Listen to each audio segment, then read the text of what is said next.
சொல்லுங்கள் ஐயா, என்ன ஆச்சுங்கம்மா அவருக்கு? அவருக்கு செந்தில்குமார் தான். பேர் சரிங்க. ஸ்ட்ரோக் அட்டாக் தான். ஸ்ட்ரோக் அட்டாக் எத்தனை வருஷத்துக்கு முன்னே ஆச்சுங்கம்மா? 6 வருஷமா ஆகுது. 6 வருஷம் ஆகுது. சரிங்கம்மா. என்ன ட்ரீட்மெண்ட் பண்ணீங்க? எங்கே போனீங்க வந்தீங்க? ஆயுர்வேத மருந்து. ஆயுர்வேத மருந்து. அந்த பல்மனரி மருந்து. இப்போதைக்கு யுனானி போய்கிட்டு. யுனானி போயின்னு இருக்கு. ஃபிசியோ பண்ணிக்கிறது அவ்வளோ. அலோபதி, ஃபிசியோ எல்லாம் பார்க்குறீங்க. சரி, ஓகே. இவருக்கு வந்து ஃபிசியோ நிறுத்தலை, தொடர்ந்து பண்ணிக்கிட்டு தான். ஃபிசியோ வந்து எத்தனை வருஷமாக பண்ணுறீங்க? அப்போ தொடர்ந்துனா இடையில ஒரு 6 மாதம் நிறுத்தணும். கொரோனா பீரியடில் நிறுத்தணும். சரிங்க. அதுக்கப்புறம் திருப்பி ஸ்டார்ட் பண்ணணும். கொரோனாக்கு முன்னிலேருந்து இது 6 வருஷமாக இருக்குது அவருக்கு. சரி, ஓகே. இப்போ அவருடைய கண்டிஷன், ஐயா காலை கொஞ்சம் நவுத்துங்க. அந்த காலை நிமித்துங்க. தள்ள முடியல. அவ்வளோதான் போகுது. அந்த கை தூக்குங்க பார்க்கலாம். கை தூக்குங்க. இல்லை, தனியாக தூக்க முடியுதுங்களா? ஓகே. வாய் நல்லா ஓப்பன் பண்ணுங்கள். அவ்வளோதான் போகுது.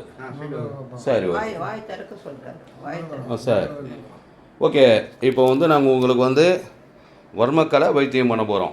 நரம்பியல் வைத்து வர்மக்கலையில் வந்து அவருக்கு வந்து எங்கே அடைப்பு இருக்கோ அது நீவி நாங்கள் வந்து குணப்படுத்த போகிறோம் ட்ரீட்மெண்ட்டில். இப்போ இவருக்கு இருக்கிற கண்டிஷன் இப்படி நாங்கள் ட்ரீட்மெண்ட் பண்ணதுக்கப்புறம் அவர் எப்படி இருக்கார் நீங்களே சொல்லுங்கள். ஓகேங்களா? ஓகே, ட்ரீட்மெண்ட் ஆரம்பிக்கலாம். ஆமாம், அப்படி இப்போ இவருக்கு 2 ட்ரீட்மெண்ட் முடிஞ்சிருக்கு. ஆமாம். ஃபஸ்ட்டு வந்து 2 பேர் தாங்கி பிடிப்பாங்க. 2 பேர் பிடிச்சி அவரால் நடக்க முடியாது. இந்த 2 ட்ரீட்மெண்ட்டில் இப்போது ஒரு ஸ்டெப்பாக இப்போ தான் நடக்க ஆரம்பிக்கிறார். ஏன்னா 6 வருஷம் ஆச்சு இல்லைங்களா? அப்படியே பொறுமையாக கூட்டும் போவாங்க. ஒன்றும் இல்லை, ஒரு ஆள் பிடிக்கணும், அவ்வளோதான். அவருக்கு தன்னம்பிக்கை வரணும். ஒரு ஆள் மட்டும் பிடிங்க, அவ்வளோதான். போன வாட்டி 2 பேர் பிடிச்சா ஒரு நாள் நிற்க முடியாது. இன்றைக்கி இந்த அளவுக்கு கொஞ்சம் ரிசல்ட்டு பண்ணியிருக்காரு. பொறுமையாக போங்க. ஒன்றும் இல்லை, அந்த பாதம் பாருங்க, பாத நரம்பு வந்து அப்படியே முறுக்கின்னு இருக்கு. ஏன்னா 6 வருஷன்றதால கொஞ்சம் அவருக்கு ரிப்போர்ட்டு கொஞ்சம் ஃபிசியோதெரப்பி வந்தவங்கள அப்படிலாம் விட்டு வாக்கிங் பண்ணார். சொந்த முயற்சி இல்லை, அதாவது பண்ணுங்க. ஸ்ட்ரோக் அட்டாக் அந்த எல்லாம் பண்ணி தாங்க இது. எல்லா வைத்தியம் பண்ணி தாங்க, பண்ணாமல் இல்லைப்பா. அதை வந்து அதான் ஃபாலோ பண்ணுறதில்லை. நீங்கள் வந்தீங்க நீங்கள் அவ்வளோதான். இதோட நீங்கள் எப்போ வரைக்கும் அப்போ தான். இல்லை, நான் அவரு தான் சொல்லிட்டேன். எங்களுடைய வைத்தியம் ஒரு பக்கம் இருந்தாலும் அவருடைய முயற்சி தான் முக்கியம். என்னங்கம்மா? அவரு வந்து வந்தாருங்களா?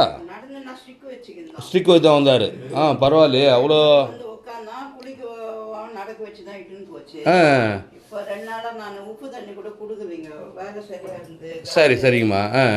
மருந்தெல்லாம் காலி ஆயிடுச்சு. சரிங்கம்மா. சரி வேறு மருந்து எல்லாமே காலி.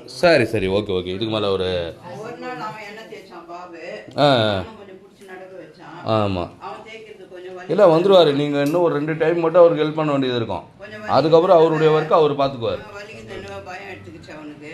ஆமாம், ஏன்னா இன்னும் ஒரு 2 டைமு, அதுக்கப்புறம் அவருடைய ஒர்க்கு ஆட்டோமேட்டிக்காக அவர் வேலை செய்ய ஆரம்பிச்சிருவார்.